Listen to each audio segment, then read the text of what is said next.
and I'm happy to stand for any questions. Thank you, Mr. Wheatley. It looks like we have a question, Representative Harris.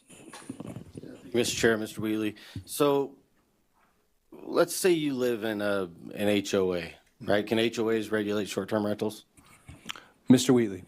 I am not here on behalf of the HOAs. To my knowledge, there was a law that was passed a few years back that would make it so that if you had CC&Rs that didn't restrict short-term rentals prior to a date certain, and I'm not totally sure when exactly that was, sometime within the 2020s, I would believe, then you couldn't implement restrictions on short-term rentals without the consent of the whole neighborhood. If they were in there beforehand, then you could, but that's outside the scope of what I'm here on. Follow-up, Representative Harris. Thank you, Mr. Chair. I bring up HOAs because the way you spoke and what you were saying, it sounds to me like cities essentially, if you live there full-time, they're wanting to create their own HOA within the city that regulates people that don't live there full-time. And that, to me, seems wrong. Just because you live in a city, wouldn't you have, if you live in a town full-time McCall, right? You live downtown McCall, you live there full-time, shouldn't you have the same property rights regardless of whether or not you own a vacation home or you don't?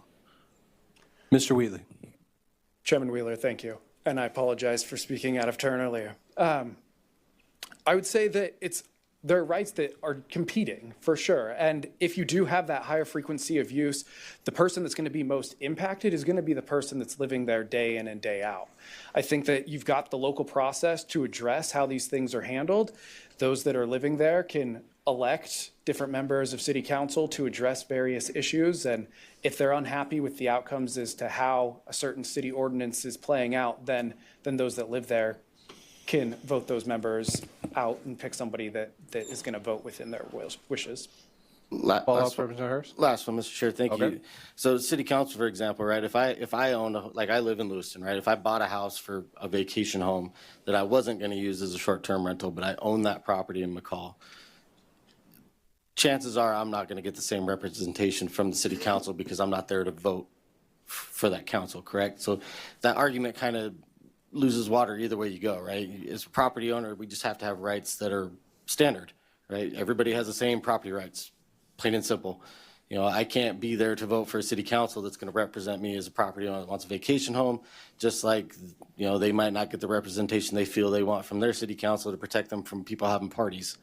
That's what this bill is doing, and I think we can all agree that this bill gets down to just the nuts and bolts of property rights and what we're going to allow, what we're not going to allow without having more burden on top of other people for property right versus property right. Not really a question, sorry. Or Mr. Wheatley, that's apparently not really a question, so we're going to go to Representative Monks.